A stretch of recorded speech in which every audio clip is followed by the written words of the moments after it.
Witaj w podcaście Biznes Marketer, w którym prezentujemy sprawdzone metody wsparcia sprzedaży dzięki nowoczesnemu marketingowi B2B.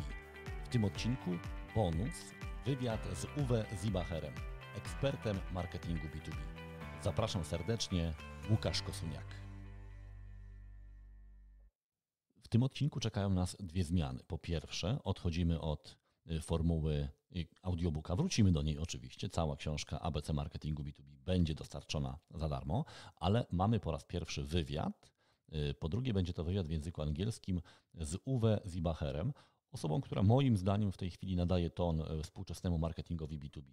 Uwe to jest osoba, która w tej chwili zarządza bardzo dużą operacją marketingową w sektorze przemysłowym, ale też posiada bardzo rozległe doświadczenie międzynarodowe, co jest bardzo ważne w obszarze marketingu B2B w Stanach Zjednoczonych, w Ameryce Południowej, wreszcie w kilku krajach europejskich. Ma też doświadczenie konsultingowe, co wpłynęło też na jego takie bardzo procesowe podejście do marketingu B2B. A to, gdzie nasze drogi się spotkały, to były dwa projekty wydawnicze. Uwe zaprosił mnie do projektu stworzenia takiego europejskiego podręcznika marketingu B2B i tak powstała książka B2B Marketing from the Classroom to the Boardroom. I to jest bardzo ciekawy projekt. Po pierwsze, właśnie dlatego, że zaangażował ponad 30 ekspertów marketingu B2B z całej Europy. To znaczy będziecie mogli zobaczyć tą szerszą perspektywę, ale z drugiej strony zobaczycie też, czytając tą książkę, jak podobne są te problemy, jak wielu marketerów zmaga się z tymi samymi wyzwaniami, no i jak można tym wyzwaniom podołać. Jest tam bardzo dużo też case studies, to jest bardzo, bardzo ciekawe i bardzo dużo wnosi wartości do tej książki, a mój wkład to jest rozdział o tym, jak połączyć naukę i sztukę, zarządzając content marketingiem B2B. Stworzyliśmy tam pewną ramę taką metodyczną do tego, żeby zarządzać nie tylko produkcją, ale planowaniem, właśnie produkcją, promocją i pomiarem efektywności działań content marketingowych, tak żeby to rzeczywiście był proces biznesowy. Ale to jest, tak jak powiedziałem, tylko jedna z kilkudziesięciu części tej książki. Bardzo Was zachęcam do zajrzenia. Ona już jest w tej chwili w przedsprzedaży w wydawnictwie Springer. Druga książka, którą mieliśmy okazję współtworzyć, to jest dużo krótsza książka, nazywa się Podstawy marketingu B2B i jest już też dostępna na Amazonie w języku polskim, co ważne. I właśnie tą polskojęzyczną część współtworzyłem razem z Uwe. Bazą do tego jest bardzo ciekawa metodyka, którą Uwe opracował, czyli taka analiza dojrzałości marketingowej, dzięki której, bo to jest narzędzie tak zwany self-assessment i dzięki temu można sobie ocenić, w którym momencie jesteś ty jako marketer czy twój dział marketingu, po to, żeby zaplanować kolejne kroki i oczywiście te kolejne kroki w taki właściwy dla siebie bardzo metodyczny sposób Uwe proponuje, a ja to rozwijam i staram się uszczegółowić, tak żeby to było dla polskiego czytelnika też bardzo przydatne. Zapraszam Was oczywiście do zapoznania się z tymi książkami, ale przede wszystkim dziś zapraszam Was do zapoznania się i wysłuchania wywiadu z Uwe. Moim zdaniem jest tutaj bardzo dużo mięsa, no właśnie dlatego, że Uwe jest praktykiem, to jest osoba, która sama wprowadza zmiany, które potem opisuje, a ponieważ ma to doświadczenie konsultingowe, to umie też pewne rzeczy sparametryzować i stworzyć z tego pewne szablony, można powiedzieć, które można potem wykorzystywać w innych biznesach. Także zapraszam Was na wywiad z Uwe Siebacherem. Today we have a special guest, Mr. Uwe Siebacher. I introduced Uwe briefly at the beginning, but I want Uwe, you to introduce yourself, especially your professional background and the thing I found on your social media feed, also your polo hobby. So maybe let's start with your professional background. You have a huge experience. So can you Perfect. tell us a bit about your experience? Okay, Lucas. Welcome everybody, and thanks for having me. It's my great pleasure to be able to talk to your community and being guest of your podcast, which I've seen as a far reach. My background is basically I got a PhD in economics and business administration in the area of finance, HR, and organizational development. I was then working for Deloitte Consulting, one of the large American consultancy brands. Mhm. And then I was working for Perot Systems, that's an IT company based in Dallas, for which we did IT outsourcing, SAP implementation, the first e-commerce, e-billing, ECRM solutions. So I was engaged in the product development, key account management, business development, sales in that area. I was responsible for the DACH region, and I still remember the meetings with Ross Perot. The older Mm. listeners might know this Oh yeah. former ex-US president candidate. And then what I did is I turned self-employed. I developed my own consultancy, methods consulting company. And in those days, I developed the template-driven consulting Mhm. approach, which is now being republished by Springer, called template-based management. And I also developed a publishing company because I worked for the European Union in the area of leadership development, and we did a huge study about more than 1,000 companies, interviewing them. And the idea was to publish these results, to make it accessible. And my dear colleagues from the universities, it took them very long to publish their books. And at the end of the project, I had my own book, and Springer offered me to publish it, but I said I want to be quicker, and then that's how I got into publishing company, and then I developed my own company with over 500 books. So I know how the publishing business is working.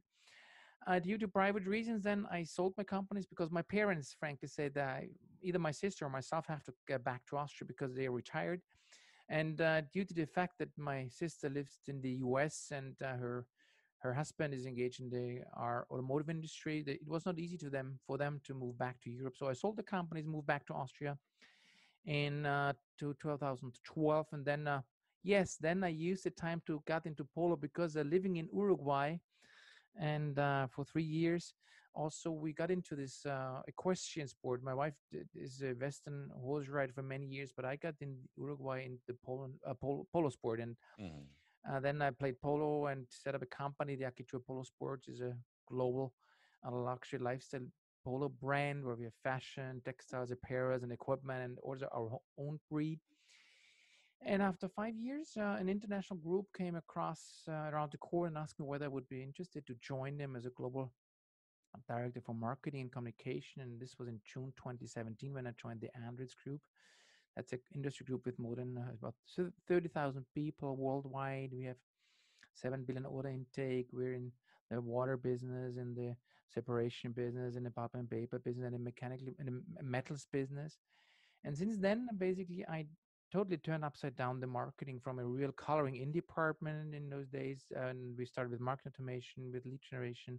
We started with the inbound lead generation, with lead scanning. Mhm. And then after a year, I was dedicated to also be responsible for strategy and business development and sales channel management and key account management. And then we also got awarded with the predictive intelligence. So this means we are now also basically we are the driver with the figures of market intelligence, business intelligence, CRM data, project data, market data. And so we're now basically marketing strategy, sales, and predictive intelligence. And now I'm heading this kind of, I think, really interesting department and driving that business. And that's where I am today. And to the Corona crisis, we used the time that Springer asked me to publish a book on the B2B marketing guidebook Yeah, I and get that. some Yeah. other books I published. So I think we did a lot of good work with this, more than 30 authors. So that's what I am. My hobbies are playing the jazz piano. I did a jazz degree in piano.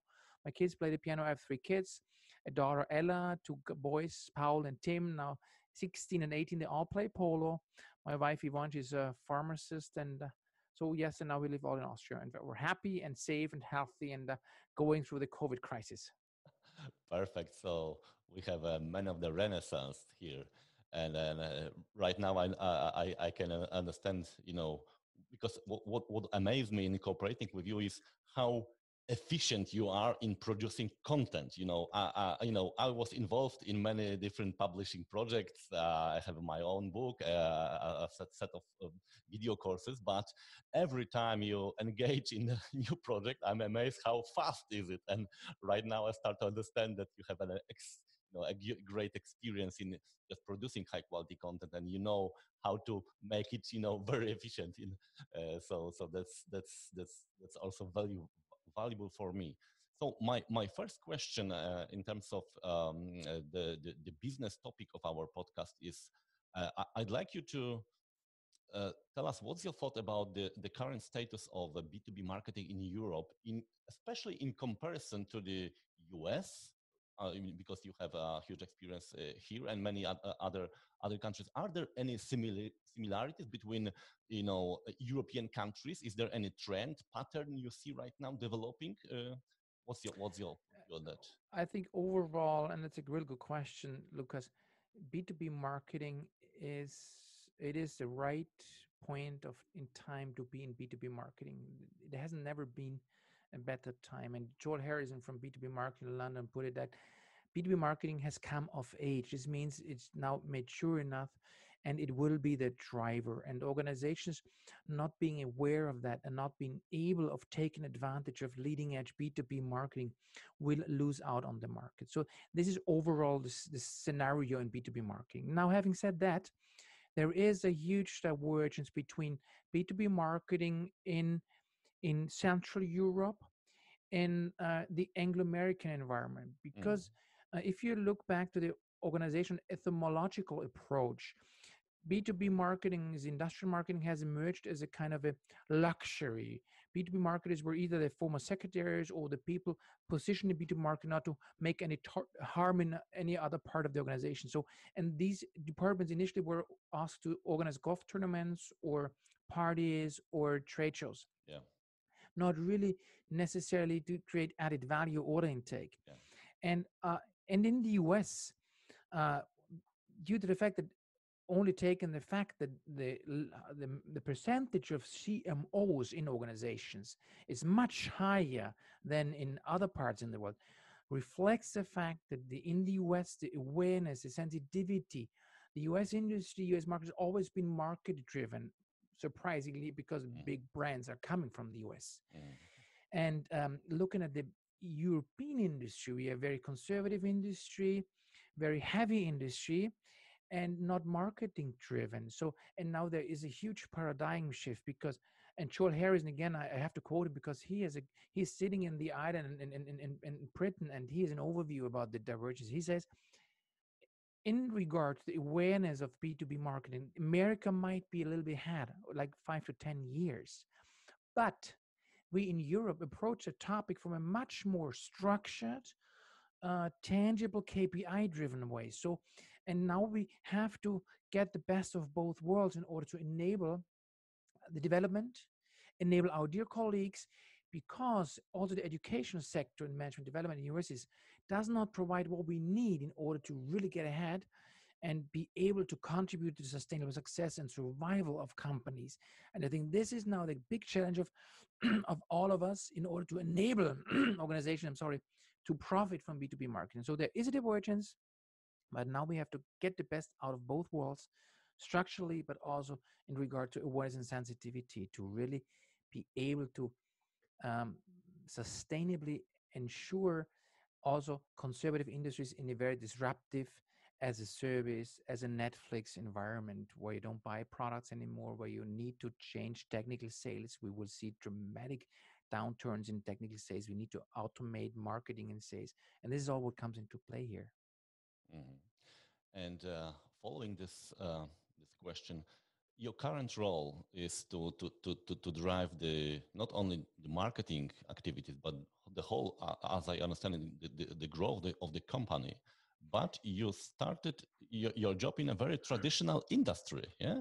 So can you tell us, what was the starting point? What were the challenges you need to overcome to really become, as a marketer, the head of growth? Can we say that? Yeah, you can put it like that. I keep it always saying, like, from the driven to the driver. I started in a classic department, taking over a department where it was a classic coloring in image. This means it was just the dumb, stupid marketing guys where you put in the work too late, expect the outcome, and we're just the play ball of everybody else.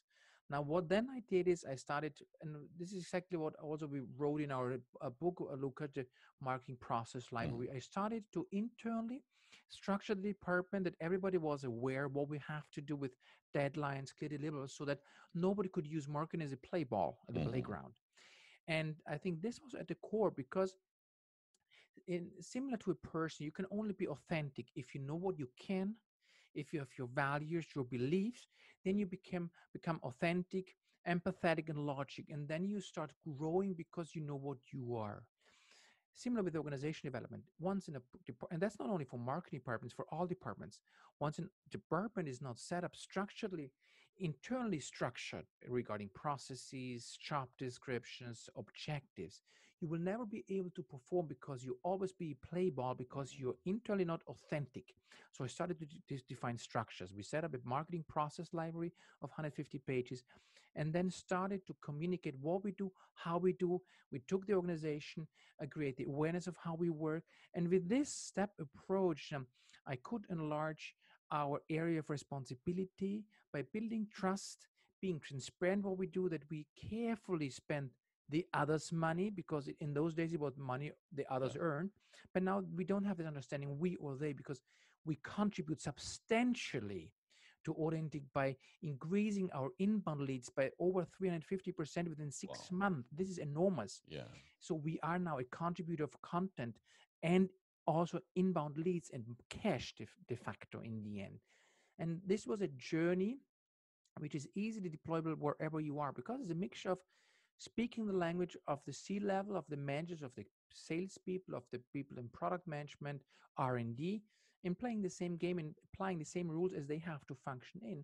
And this was the game I played, basically, steadily developing growth by increasing transparency, trust, being a reliable internal partner. And this is now what helped me to become from the driven to the driver, and no things at all in this business division which we're responsible for are now being done without us. And maybe an interesting side story. After a year, in September 2018, I was awarded with another project for another business division with about the double size of the division I'm responsible for, to make a marketing turnaround program to in 1 year to do the turnaround, to do the same, to develop the marketing process library, the structure, blah, blah, blah. And in the end, we could reduce the workforce by 30%, come down with the cost by 40%, and increase more because we could decrease the bounce rate, increase the inbound leads by 2,000%, substantially increase the order intake. And then we ended up by realizing that sales did not do a proper follow-up because we had like a 2-digit million potential in the CRM line because sales did not do the follow-up. That's why we came up with a service level agreement with a CRM policy. And after 1 year, I handed over the totally set up turnaround marketing, working properly marketing department with marketing, communication, strategy, and predictive intelligence. And I handed it over back to them. So turnaround is also possible in marketing within a year. Yeah, and it was a 500 million order intake department.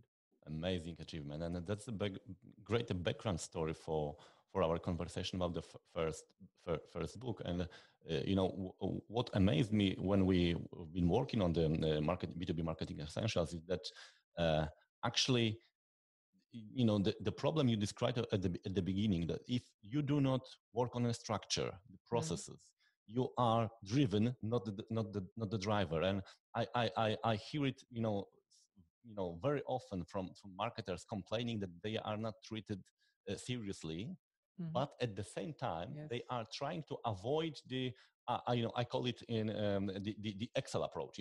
They have the PowerPoint approach. Yeah. Yes. So if the whole management talks the Excel language and you are entering the board and you are using the PowerPoint language, no, that's pretty natural that they are treating you as a, the commercial break, that's a little bit of fun, maybe some colorful pictures, etc. And then let's get back to the business. Yeah. And that's the huge, problem and challenge for marketers. Yes. They do need to embrace the process approach. They are trying to, kind of, they are afraid, and maybe you will have some guidance about it. They are afraid that if they are become too much structured, they will lose the creativity. Yes, How do you address that? and Lucas, that's exactly what you wrote in your article about embracing art and science. And think you are totally right. And this is the same opinion, and what I also reflected in the template-based management book. Mm. Yes, there are two different reasons why we are in this situation. First thing is, I think, yes, many marketers complain, but if you don't have the real willingness to change, because I think there are some out there who are quite happy with their protected work environment, Oh yeah. just being there, not raising their voice. Yes, that's fine, that's okay. But if you really want to drive something, the structure is an enabler, as you describe in the B2B marketing guidebook.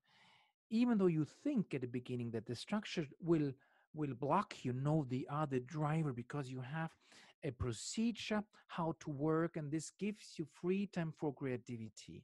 But now, marketeers, and if you look at the university, the education, the trainings, the curriculums of the marketing uh, uh, uh, studies, they do not cover organization development, process optimization, HR aspects like job description. So we are losing totally out on the basics of organization, how they work. Now, this then plays back because the marketeers are not trained and enabled to speak the language of organizations, like process guys, CFOs, COOs, R&D people. They're all process people, even though they lack knowledge in methods and structures. That's another problem. But marketers, we need to enable them to think in structures, to become measurable, and not to be afraid to become measurable, because once they are in this situation to be measurable, then they can show the results. And if they don't deliver upon results, then they can optimize their process. So we have to overcome that anxiousness to become transparent, because this will block us. So it's a problem of education, training, but also our marketing colleagues who are anxious to change their mindset and become measurable. But the strategy must be always to be one step ahead. If I make an investment in market automation tool, I don't go to the board and I need money. I make a pilot, show on a small scale how it works, show results, and then show the picture to my colleagues. This is what we can do if we have a tool. So do force your homework and then ask for something. That's similar. And I have 3 kids. I don't know how many kids you have. Same thing. One. I one. The same thing what I do. If you want something, show me why you want it and why should I give it to you. And it's the same thing. Board members and managers, you have to play with them like with your kids, because why would you expect somebody to give you something for nothing? And I think this is what we have to come. We have to create the management thinking in the area of B2B marketing.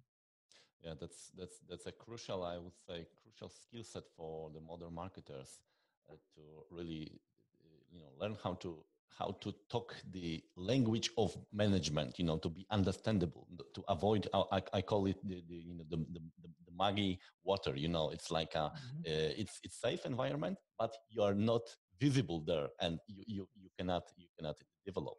So we have a nice bridge to the first book, the marketing essentials. And in this book, you are not just talking about the problems, but you are giving you give a very tangible tool, which is called the marketing maturity matrix.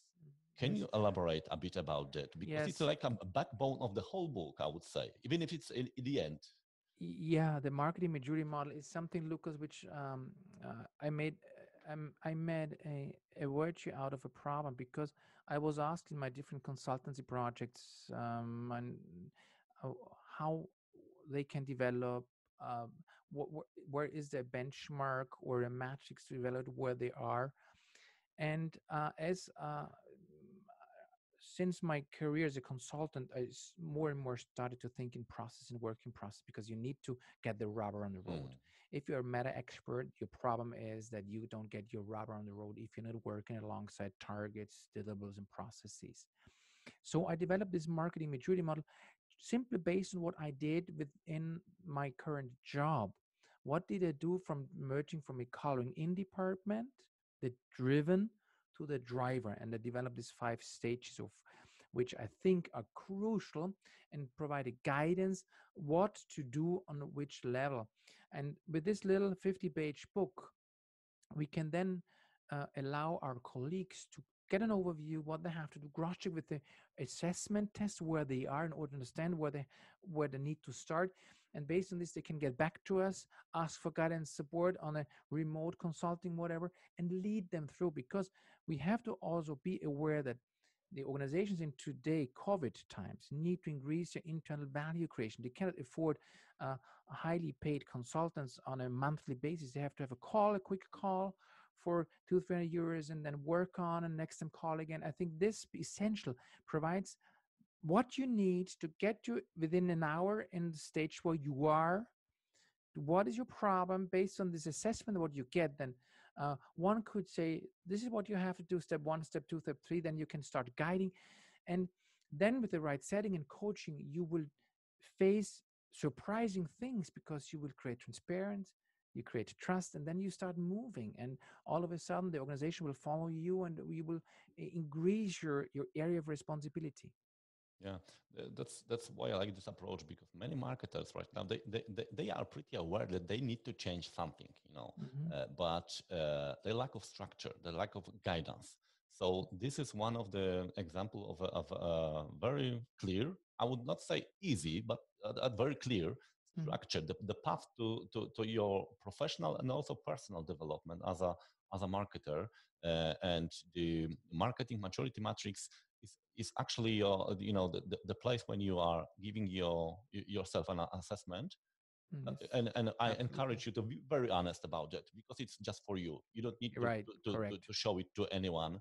It's just for you to really define the starting point, and then define the next point you need to get. And it's like a step-by-step approach. So you don't need to really develop a huge plan, etc. Just focus on the next step, and then you'll have the right guidance, how to do it, and also how. Yeah. There's no shortcut to success. Starting within this group in June 2017, I never ever anticipated to be in the position to be asked to write these books, to be able to talk about predictive intelligence, to come up with this marketing maturity model. But it is authentically describing what I went through the last 3 years in order to overcome classic conventional problems. And the advantage was that I was not an original marketeer. I'm a manager, a process organization, HR and finance guy. So I look at marketing from a different angle. And I think this is what we need to also realize. And this is, I think it's still simple. And I hope we could put it in our book, Lucas, in a simple way, because as Einstein said, the brilliant people can put complex things in simple words. And I think the feedback is enormous and very positive, and I hope we could facilitate the process and the change. It's about change, and this is why we also integrate the change model. That 20% of people in the organization, they will follow you immediately because you're open to anything. 60% are sitting on the fence. You have to convince them, and this was good, especially in areas where we have a lot of technical engineers and technical experts. You need to get their trust, to convince them with facts and figures. But the 20%, the last 20%, there are no changes, and avoid them. They will only break your neck because they will not follow you. They sit there and we just block everything what you do. And these are also little tricks and tips in regard to change management. And during my time at Deloitte Consulting, I was global responsible for change management programs. So I'm aware of also these issues. And all this comes together in a little cocktail in order to make your life easier, from the coloring in B2B marketing to predictive profit B2B marketing. Yeah, that's very important in the whole process. The two aspects you just described. The first, the change management. It's not just, it will not happen without your conscious approach. This is the first. You need to be aware that people are reacting differently on the new ideas, new projects. And the second, that the good marketer needs to think about the company and the environment. It's not just your department. Of course, it's your team, it's your workplace. But in order to become an effective marketer, you need to think about the company and the different dynamics between sales and product and customer support and board, of course. And this is what I really like in this approach, that you are really touching the skills necessary to develop if you want to go to the next level of the maturity model. That's why I really encourage you, dear marketers, to look at the book. It's available in Polish, and I've had the honor to work with Uwe on the Polish issue. And we'll link all the resources in the description for the podcast. And this is not the only book I want you to talk you. I want to talk with you. The second, actually the first in terms of time, was Yeah, right. yeah, Correctly. exactly, was the Springer book, B2B marketing from the classroom to the boardroom. And this book is very interesting from several reasons. First, according to my knowledge, this is the first, I would say, European guidebook for B2B marketers. Of course, there are some books in B2B marketing, but they are written from the pretty narrow perspective. And here we have the 30 B2B marketing experts guided by Mr. Uwe Siebacherem, and managed in terms of process management and content also, giving a very broad perspective on almost every aspect of B2B marketing. And my first question was it easy to really manage this process? 30 Yes. people, working on No, that. Lucas, no, it was as a publisher, I published many books, Um, and as a consultant and as a top manager, I managed multi projects. And so this was really, I have to share my gratitude with all of you authors, because the cooperation has been great. You were very responsive. You delivered on Most time. of the time. Yes, on a high level, no everything. But so basically, from this side, it is not a challenge. And I think um, people need guidance and to be led. And I clearly decided or defined what I need. I hope very precise. And this is what I also use when being in as a chief marketing manager officer. I describe precisely what I want from my internal clients in regard to templates such as a profile for a focus campaign, whatever. The better you define what you want, the better people can work up to your expectations. So, and I try to be very precise, so that everybody was aware of what I would need.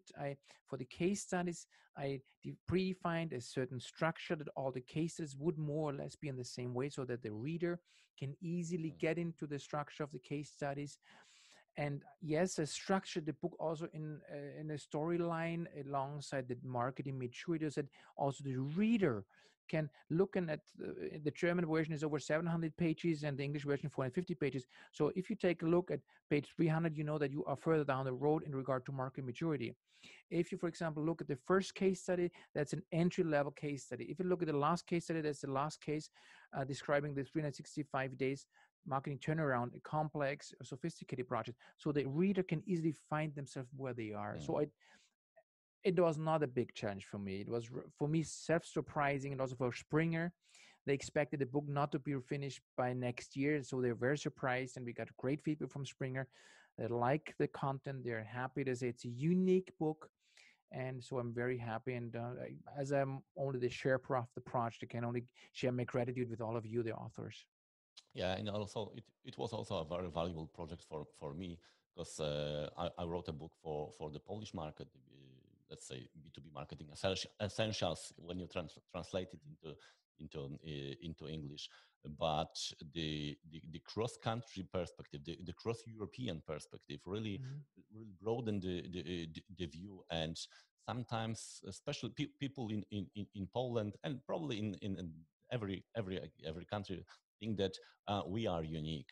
Our problems are unique. You don't have such problems here in Germany, Austria, Spain, etc. And then you read the book and you see the same problems, the same challenges, lack of alignment between sales and marketing, lack of kind of trust for marketing approach. And that was my first kind of surprise. And what I really like in the book is these are the case studies, because then you see the stories, then you see the real, when the rubber meets the road moment. Yeah, you can start building your knowledge based on that.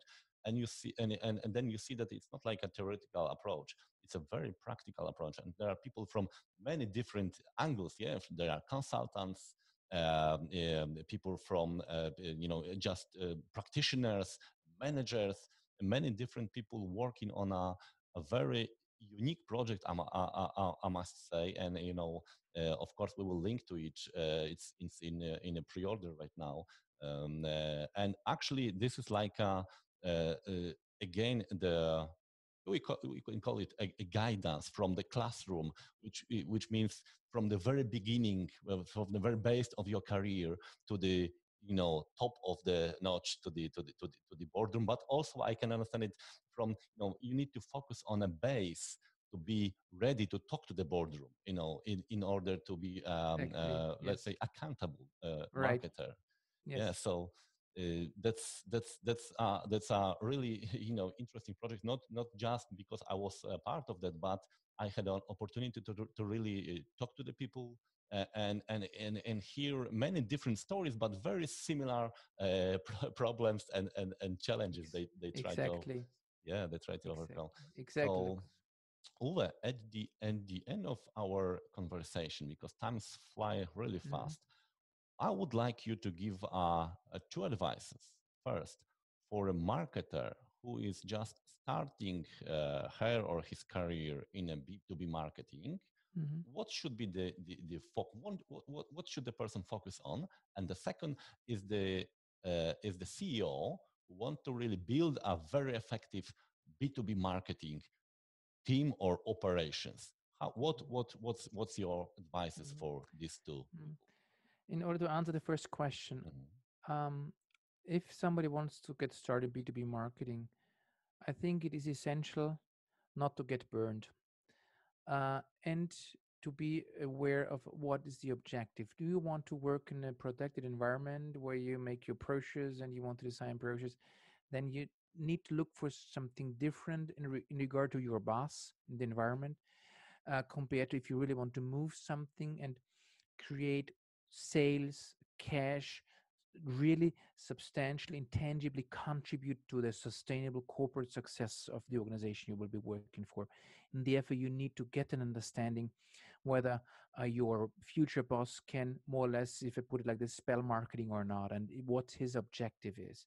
If he is a conventional technical engineer who is of the opinion that he just has to refill this position because it's existing, but there's no added value for marketing, then it's not the point to get in there, because you're going to be frustrated. You're going to be in this coloring department. So carefully select the future boss and the expectation. Ask for the objectives for the position. What are the targets for this year, next year? What does he want your future boss to realize within your job and with his marketing department? That's at the core, I guess, Mm. because you need to do management of expectation. If you are really looking for moving something, you need a boss who wants to move something, who is aware of the significant changes in B2B marketing. And I tell you, 80% of the managers in conventional industries are not yet there where we need to be in regard to awareness and sensitivity of what B2B marketing can contribute and play to companies in the future. This is one thing. Mm.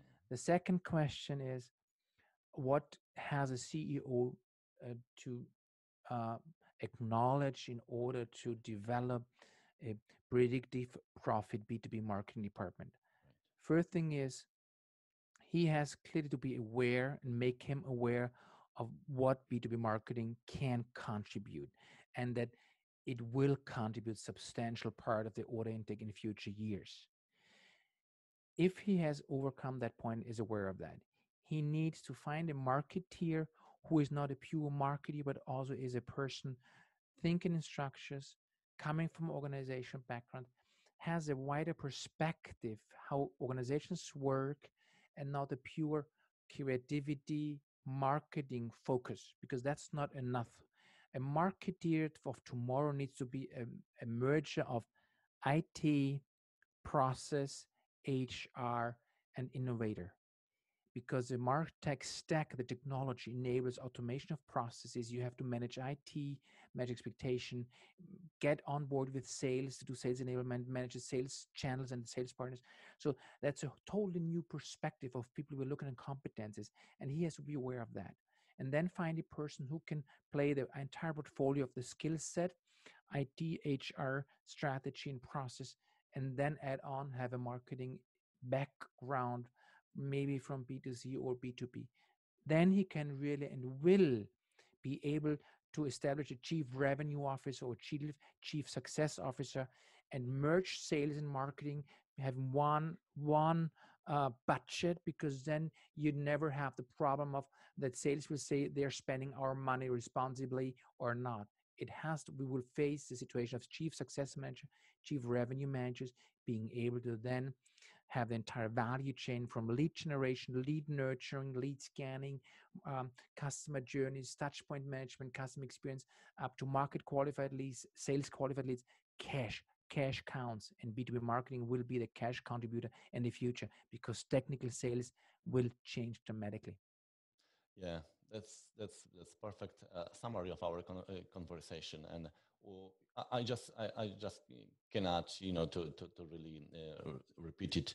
If you really want to become a effective marketer, you need to get out of your comfort zone. You need to look at the whole organization and really talk the, let's say, the money language, the Excel language, not the PowerPoint language, because this is the language of business, not the colorful pictures, etc. It's needed.